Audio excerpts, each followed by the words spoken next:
2 months later, Karen stood in her backyard, watching the sunrise reflect off her infinity pool. The water was perfectly still, undisturbed by uninvited guests. The silence was broken by the sound of her back gate opening. "Morning, Karen," called Tom Rodriguez, carrying 2 cups of coffee. "Hope you don't mind the intrusion." Karen smiled. A genuine smile, not the calculated expression she'd worn for so long. "As long as you brought good coffee." Tom handed her a cup and settled into one of her pool chairs. "Thought you'd want to know. David's plea hearing is scheduled for next month. His lawyer thinks he'll get 18 months. What about restitution? Full repayment, plus penalties. The insurance company is covering most of it, but David's looking at bankruptcy." Tom shook his head. "My own brother. I still can't believe it." Karen sipped her coffee, watching the steam rise in the cool morning air. "I'm sorry, Tom. I know this has been hard on your family." "Don't be. You did what needed to be done." Tom looked at her curiously. "Though I have to ask, how long did you know about the embezzlement?" "I suspected something was wrong about a year ago. Your brother got sloppy with the vendor payments, but I didn't have proof until I hired the forensic accountant." "And the pool incident?" Karen's smile turned rueful. "That was actually perfect timing. I'd been looking for a way to get the board's attention without tipping David off.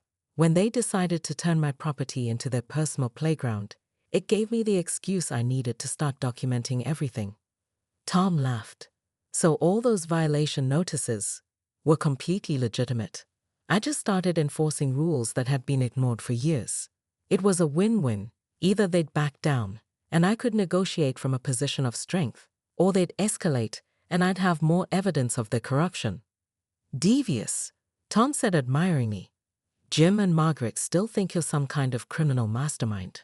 How are they adjusting to the new reality?" "Margaret's actually being helpful. I think she's genuinely embarrassed about being played by David." "Jim." Tom shrugged. "Jim's Jim. He's convinced this is all some elaborate conspiracy to make him look bad." Karen set down her coffee cup and looked at Tom seriously. "You know this isn't over, right? The FBI investigation is just getting started. There might be more revelations coming." "I figured." Tom stood up. "But Karen, I want you to know, most of the community supports you now. That vote of no confidence would go very differently today. I appreciate that. But I'm not sure I want to run for president again next year." Tom looked surprised. "Really? After everything you've accomplished?" Karen gazed out at her pool, thinking about the past 2 months. The death threats from David's supporters, the federal agents interviewing her neighbors, the local news coverage that had made her a minor celebrity in fraud investigation circles. "I've been thinking about what I really want," she said slowly. "And it's not power. It's not even vindication. It's just peace. You could have that and still be president." "Could I?" Karen turned to face him. "Tom, I spent the last 2 years fighting battles. Some of them necessary, some of them not. I'm tired of being the neighborhood enforcer." Tom was quiet for a moment. "What would you do instead?" "I've been thinking about that forensic accounting work. Turns out I have a talent for following money trails. The FBI has actually offered me a consulting position." Karen Weatherby, federal fraud investigator. Has a nice ring to it, doesn't it? They sat in comfortable silence, watching the sun climb higher in the sky. Karen's phone buzzed with a text message from Margaret. "Emergency board meeting tonight. New financial irregularities discovered in the landscaping budget." Karen showed Tom the message. "Some things never change." "Are you going?" Karen considered the question. 6 months ago, she would have dropped everything to attend. She would have arrived early, armed with documentation and prepared for battle. But now, Karen's hands shook slightly as she opened her final folder, the one she'd hoped never to use. The community center had gone dead silent, every eye fixed on her as she prepared to play her last card. 6 months ago, she began, her voice carrying a weight that hadn't been there before. "I discovered something that every resident of Willowbrook Estates needs to know." She clicked to the next slide, revealing a complex financial spreadsheet. "Our HOA has been systematically defrauded of over $200,000 in the past 3 years."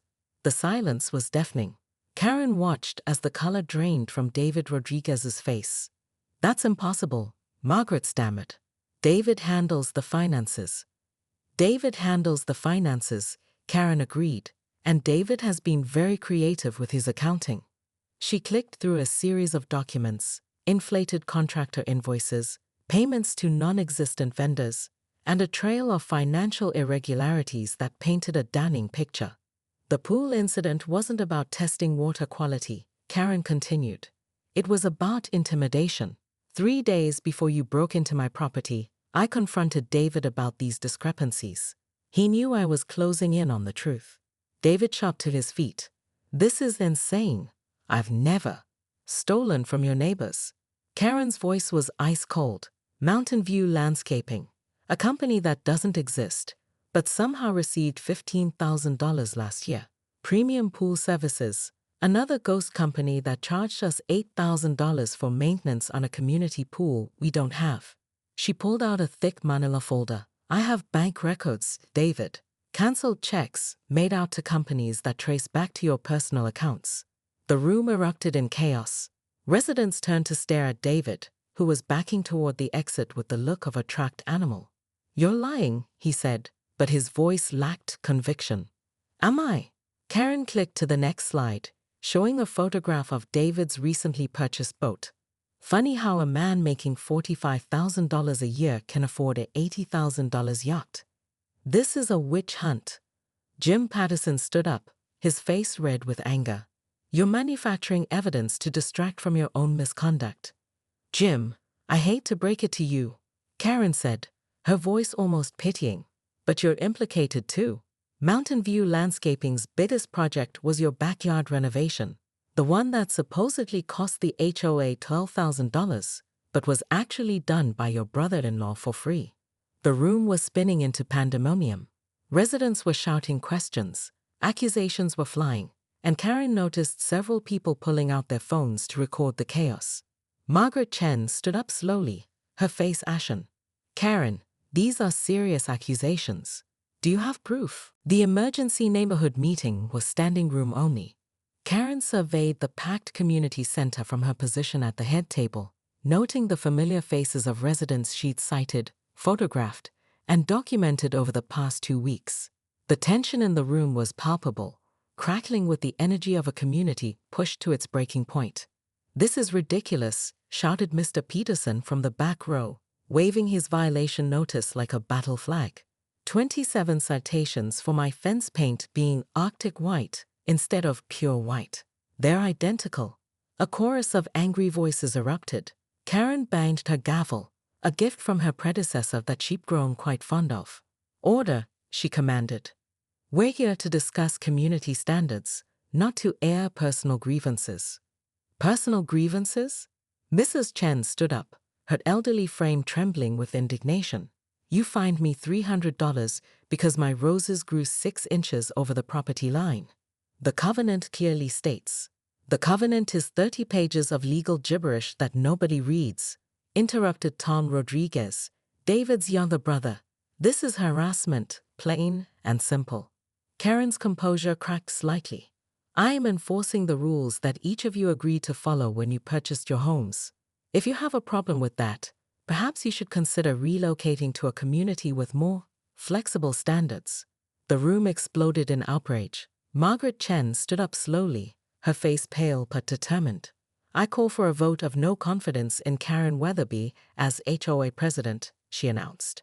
Karen's blood turned to ice. You can't do that. Article 15, Section 2. Margaret replied smoothly. Any board member can call for a vote of no confidence if they believe the president is acting against the community's best interests.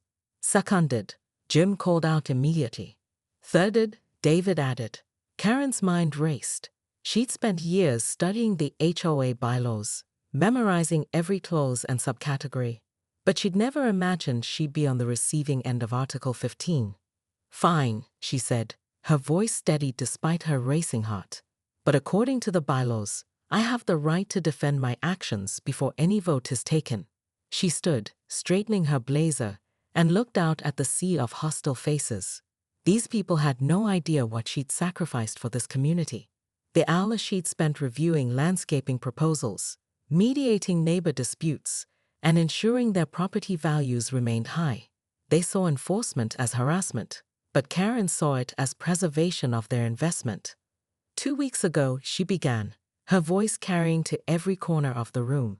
3 of your board members broke into my private property, consumed my personal belongings, and violated my privacy. When I responded by enforcing the same standards they've ignored for years, suddenly I'm the villain. You've gone too far, Karen, called out Mrs. Henderson.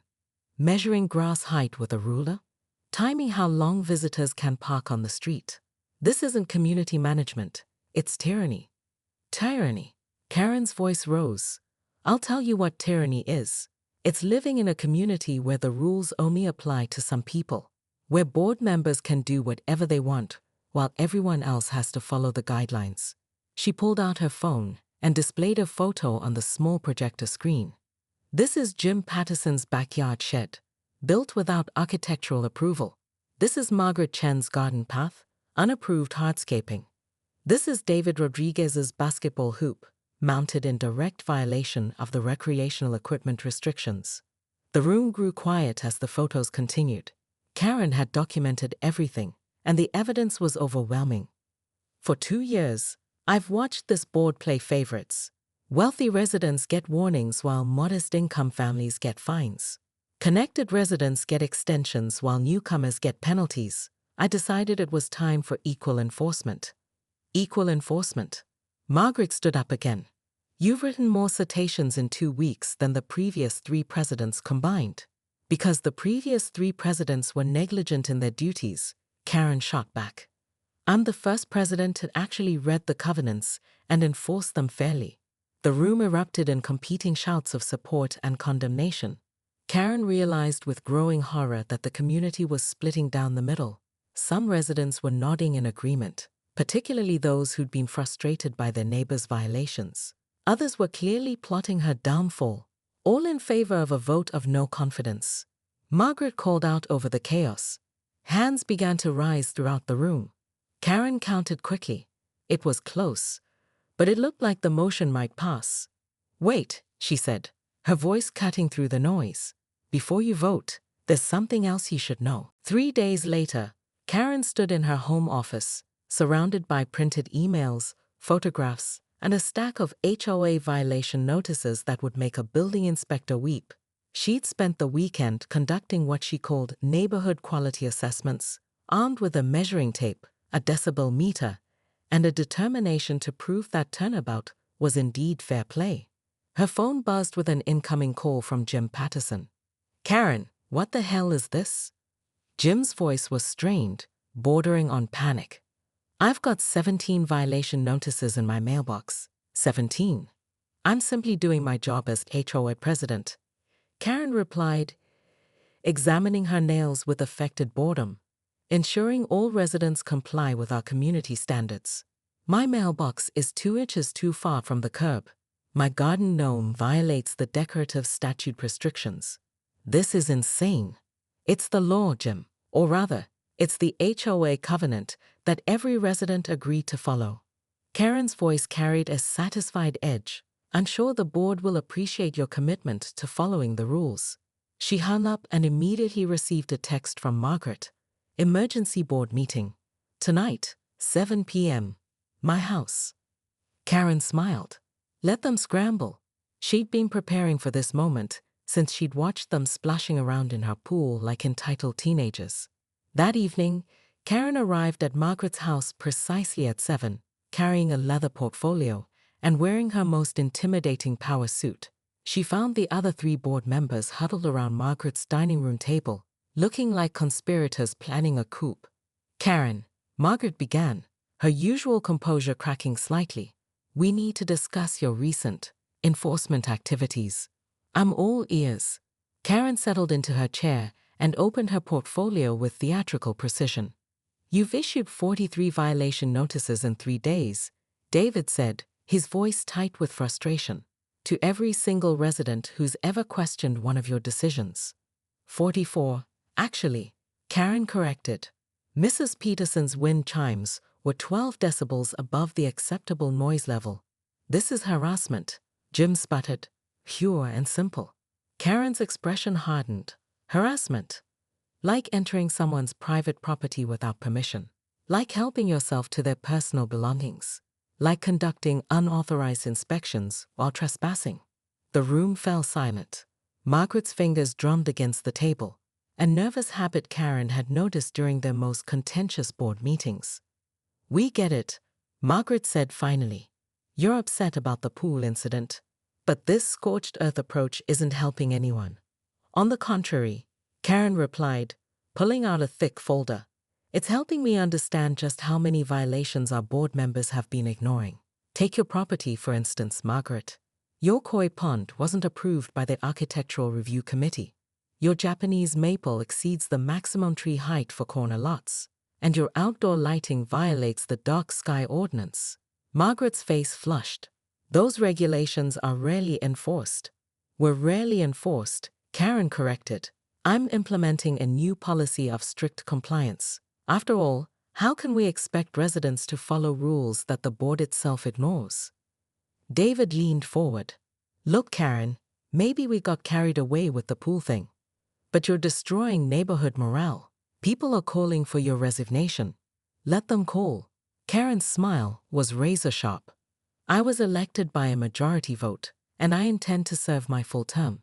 However, I'm willing to discuss a compromise." The three exchanged hopeful glances. "I'll re-sign the violation notices," Karen continued, "in exchange for written apologies from each of you. Public apologies, to be read at the next neighborhood meeting." "Absolutely not," Jim said immediately. "Then I guess we're at an impasse." Karen stood, gathering her papers. "Oh, and Jim, your garage door has been squeaking for weeks. Noise ordinance violation. I'll have that notice to you by morning." As Karen walked toward the door, Margaret called out, "This isn't over, Karen." Karen paused, her hand on the doorknob. "You're absolutely right. It's not. I have a forensic accountant's report. I have bank records. I have sworn affidavits from contractors who were paid to falsify invoices." Karen's voice grew stronger with each word. "And I have audio recordings of David trying to bribe me to keep quiet." She clicked play on her phone, and David's voice filled the room. "Look, Karen, everyone skims a little off the top. It's how these things work. I can make sure you get a cut of the next big project. Just forget about the audit." David made a run for the door, but Tom Rodriguez, his own brother, blocked his path. "You son of a bitch," Tom said quietly. "You stole from our neighbors, from people who trusted you." "I was going to pay it back," David said desperately. "It was just a loan." "A loan." Mrs. Chen's voice was shaking with rage. "You raised our HOA dues twice in the past year because you said we were broke."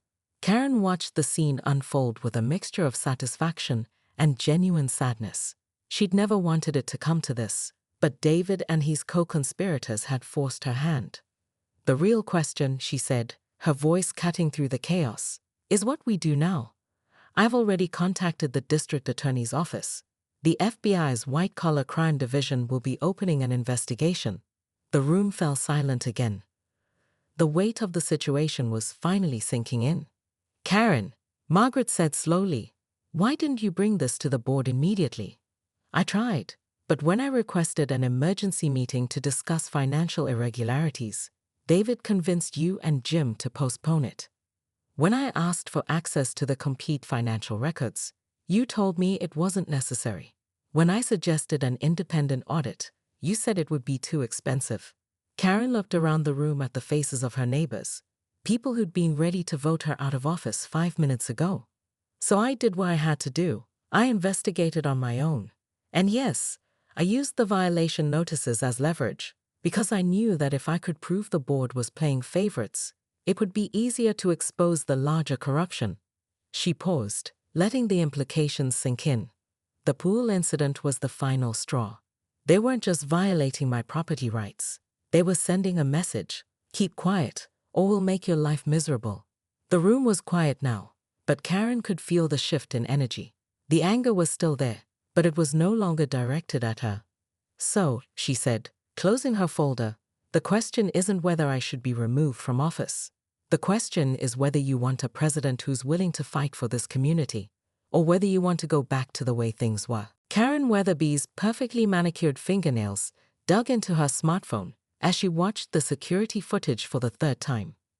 There, in glorious high definition, was her brand new infinity pool, the one she'd spent 6 months and $70,000 perfecting, being used as a personal swimming hole by 3 of her fellow HOA board members. Those absolute parasites, she whispered, her voice trembling with rage as she watched Jim Patterson's pale, hairy back disappear beneath the crystal-clear water. Margaret Chen was lounging on Karen's imported Italian pool chairs, sipping what looked suspiciously like Karen's premium rose from her wine fridge. And there was David Rodriguez, the HOA treasurer, using her $800 floating LED speakers to blast classic rock across the neighborhood. Karen's finger hovered over the call button. She could summon the police, but that would create a scene. She was, after all, the HOA president. Image was everything. Instead, she slipped on her designer sunglasses and marched across her pristine backyard, her heels clicking against the travertine tiles she had specially imported from Turkey. Well, Karen announced, her voice dripping with false sweetness. I didn't realize I was hosting a pool party today. Jim's head popped up from the water streaming down his receding hairline. Karen, we were just testing the water quality. Margaret interrupted smoothly, not even bothering to sit up from the lounger, for the neighborhood safety report. With my wine. Karen's eyebrow arched dangerously. Quality control? David chimed in, raising his glass in a mock toast. Can't have substandard refreshments at HOA events. Karen's jaw clenched. These people had been thorns in her side since she'd been elected president 2 years ago. They questioned every decision, undermined her authority, and now they had the audacity to treat her property like their personal country club. I see, Karen said, her voice dangerously calm. And who exactly gave you permission to enter my backyard? Article 12, Section 3 of the HOA bylaws. Margaret replied, finally sitting up. Board members have the right to inspect any property that might affect neighborhood standards. And my pool affects neighborhood standards how exactly? Well, Jim said, hauling himself out of the water with considerably less grace than he'd entered. We've received several complaints about the noise from your pool construction, and the height of your privacy fence might violate the landscaping guidelines. Karen's smile turned predatory. Complaints? From whom? The 3 board members exchanged glances. Margaret cleared her throat. Anonymous complaints, naturally. Naturally. Karen pulled out her phone and began typing rapidly. Well, since you're so concerned about neighborhood standards, I'm sure you won't mind if I document this impromptu inspection for our records. She snapped several photos of the soaking wet board members, making sure to capture David's beer belly and Margaret's designer swimsuit that probably cost more than most residents' monthly HOA fees. Now, Karen continued, I suggest you gather your things and leave. Unless you'd like me to call a special board meeting to discuss this inspection. As the 3 scrambled to collect their belongings, Karen noticed something that made her blood run cold. The gate to her backyard was standing wide open, and Mrs. Henderson, from across the street, was peering over her fence with undisguised curiosity. This wasn't just about her pool anymore. This was about her reputation, her authority, and her carefully crafted image as the neighborhood's premier resident. And if these 3 thought they could humiliate her and walk away unscathed, they had seriously underestimated Karen Weatherby. I think I'll pass, she said. It's someone else's turn to be the neighborhood watchdog. Tom raised his coffee cup in a mock toast to Karen Weatherby, the woman who cleaned up Willowbrook Estates and lived to tell about it. Karen clinked her cup against his, to moving on. As Tom left, Karen settled back into her chair and pulled out her phone. She had missed calls from 3 news stations, 2 documentary producers, and someone claiming to be a literary agent interested in her story. She deleted them all without listening to the messages. Instead, she opened her email and began typing. Dear FBI Special Agent Morrison, Thank you for your offer of a consulting position. After careful consideration, I'm pleased to accept. Karen paused, looking out at her pool one more time. The water was still perfect, still undisturbed. But now she realized that the perfection wasn't what mattered. It was knowing that she had the power to protect it. She finished the email and hit send, then settled back to enjoy the sunrise. Somewhere in the distance, she could hear the sound of her neighbors starting their day, their lives continuing in the community she'd fought so hard to preserve. But there was still something nagging at her, a loose thread in the David Rodriguez investigation that the FBI had mentioned but not pursued. Something about a second set of books and a storage unit rented under a false name. Karen smiled and reached for her phone. Old habits, it seemed, died hard. After all, there were still mysteries to solve.